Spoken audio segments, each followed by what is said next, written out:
எம்ஜிஆர் வழியிலே, அம்மாவின் வழியிலே தன்னை அர்ப்பணித்துட்டு அயராது உழைத்து புதிய சகாப்தத்தை உருவாக்கி தினந்தோறும் ஆட்சியாளர்களுடைய அடக்குமுறைக்கும் ஆட்சியாளர்களுடைய சர்வாதிகாரத்திற்கு எதிராக ஒரு ஜனநாயக யுத்தத்தை, அதிகார யுத்தத்திற்கு மத்தியிலே ஒரு ஜனநாயக யுத்தத்தை நடத்தி கொண்டிருக்கின்ற ஜனநாயக பாதுகாவலர் நம்முடைய அனைத்து இந்திய அண்ணா திராவிட முன்னேற்ற கழகத்தினுடைய பொதுச் செயலாளர், முன்னாள் தமிழ்நாட்டினுடைய முதலமைச்சர், இந்நாள் தமிழ்நாடு சட்டப்பேரவையினுடைய எதிர்க்கட்சி தலைவர், நாளைய தமிழ்நாட்டினுடைய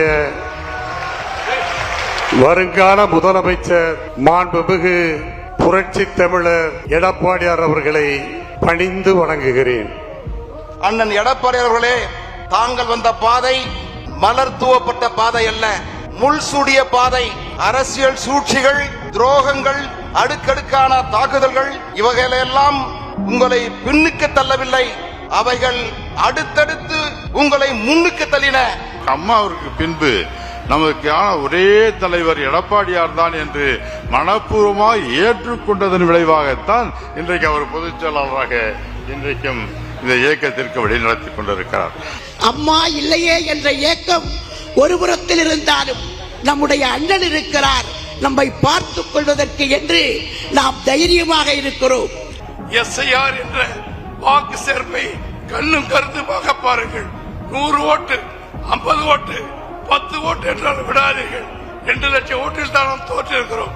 இந்த முறை அளப்பரியாத வெற்றியை நாம் பெற வேண்டும் என்று கழக பொதுச் செயலாளர் புரட்சி தமிழர் மாண்புமிகு எடப்பாடியார் அவர்கள் வகுத்து தரும் தேர்தல் வியூகங்களும் படி கழக நிர்வாகிகளும் கழக உடன்பிறப்புகளும் இரவுகள் பாராமல் களப்பணியாற்றி தமிழக வாக்காளர் பெருமக்களின் நன்மதிப்பை பெற்று மக்கள் விரோத ஃபெயிலியர் மாடல் திமுக ஆட்சியை வீட்டுக்கு அனுப்பி கோபாலபுரத்து அழகேசா, ஆண்டது போதும் மக்கள் மாண்டது போதும், நீ வீட்டுக்கு போ என்கின்ற அந்த குரல் இன்றைக்கு தமிழ்நாடு முழுவதும் இன்றைக்கு ஒலித்துக் கொண்டிருக்கின்றது. காரணம், ஒரு மக்கள் விரோத ஜனநாயக விரோத ஒரு ஆட்சியை நடத்தி வெறும் ஒரு போட்டோ ஷூட் மட்டும் நடத்தி மக்களை ஏமாற்ற நினைத்தால், தமிழக மக்களை ஏமாற்றி பொய் வாக்குறுதிகளை அள்ளி வீசி ஆட்சியில் அமர்ந்த திமுக அரசு அதிகாரம் கைக்கு வந்ததுமே மக்கள் பிரச்சனை எல்லாம் மறந்து குடும்ப ஆட்சி நடத்தி கொண்டிருக்கூடிய மக்களை வாட்டி வதைக்கூடிய திமுக அரசுக்கு முடிவரை எழுதி கொடுப்பது.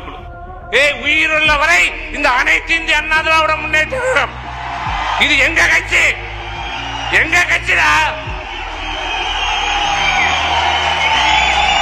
இது. அண்ணா திமுக தொண்டர்கள் நிரம்பிய கட்சி, தொண்டர்களால் தொடங்கப்பட்ட கட்சி, தொண்டர்களுக்காக செயல்படுகிற ஒரு இயக்கம். இது கோபாலபுரத்து குடும்பம் இல்ல, திமுக இல்ல, இது அண்ணா திமுக. ஆகவே தயவு செய்து மன உறுதியோடு இருங்க, நம்பிக்கையோடு இருங்க.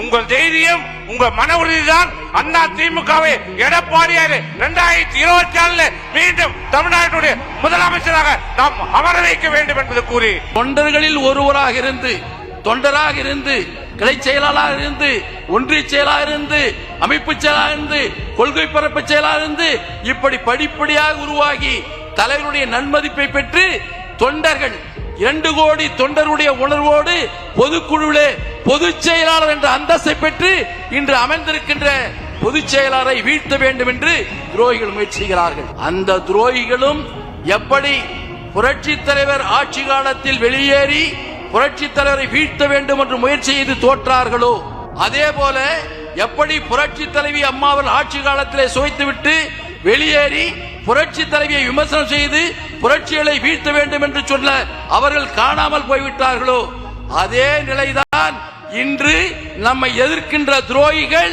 வருகின்ற 2026 தேர்தலுக்கு பின்பு அவர்கள் காணாமல் போவார்கள்.